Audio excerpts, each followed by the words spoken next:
The welfare of every citizen in the city of Richmond rests in the hands of 9 elected council members. At Richmond City Hall, they work and they vote. But where a city council member lives is also tied to the job. Under state law, they must reside in the district they represent. Who lives in this house right here? Have no clue.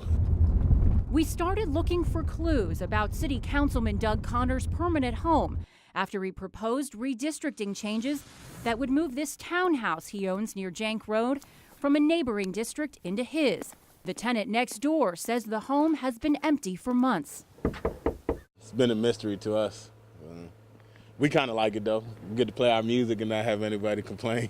So we kept looking. And Richmond property records then led us here to a home Connor owns inside his district on Germain Road in South Richmond. We came back about a half a dozen times, morning, evening, and night, but never found the councilman. I've never seen a car there. I never. Germain Road neighbor Willie Shepard says she walks for exercise on her street every day and sees the home the same way. Empty, like it is with the shutters down. At least 10 other neighbors told us the same, many saying the house had been vacant for up to 2 years. We visited every Richmond property listed to the councilman several times, but we could never find him. So we checked the Chesterfield County property listings, and we found this address, listed to Doug Connor. We went to the Chesterfield home early Monday morning and found the councilman stopping to get the paper in his driveway. We followed him about 30 minutes to Richmond, where he made a stop at his Germain Road property to pick up the mail before heading to work. We looked further into his Chesterfield County residence and found 2 campaign donations to state delegates made from Connor in December of 2011, both listing his name and the Chesterfield address we visited. Additionally, we confirmed that Connor's wife lives at the Chesterfield home and is registered to vote from that address. We set up an interview with Connor for Wednesday, but just hours before he canceled. That evening, a little after 7:30, we went to his Chesterfield home, but no answer. Thursday morning, we asked again and he declined. This time at his business. I'd like to pick up all this. And finally, on Friday morning, Connor agreed to an interview. My Chesterfield residence, which I'm sure you're going to ask me about, is my secondary residence. Connor told us his townhouse has always been used as a rental property and that his house on Germain Road is his primary residence in Richmond. It's where he's registered to vote, and it's the address listed on his driver's license. That's where you spend most nights? Yes. At the Germain house?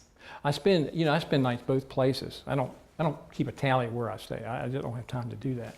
So we asked about the many neighbors who spoke to us. They say that they never see anyone at that home, that they never see any cars in the driveway, and that the house has been vacant. Yeah. Well, at this time, with the political season coming up right now, I really can't be responsible for what people say. We knocked on probably about 20 doors, and there wasn't anyone that knew you. Yeah. I mean, as a city councilman, isn't that strange?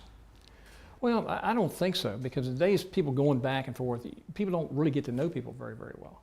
So what about the campaign contributions? Your address was listed to Chesterfield.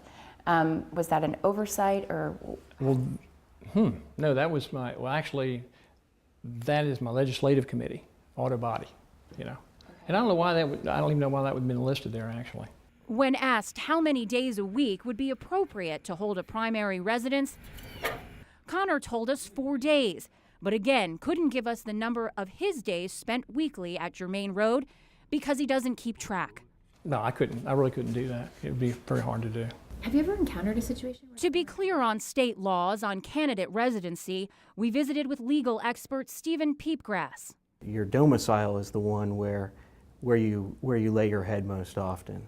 He says the Virginia law is clear. Candidates must have a domicile in the district. Districts are fairly small, and so people know if a person actually lives there or not. If the candidate doesn't live in the district where they're trying to run for election, they really don't know what the voters in that area need. But Connor says he does know his constituents and knows what issues are important to them. And he says it's because of that he won re-election by a good margin. He says for some time questions about his residency have come up, So he's glad he got to give us an answer. I welcome the opportunity to do this, but the fact of the matter is, I think people in my district, they're not really concerned about that as much as they are concerned about what I do for them.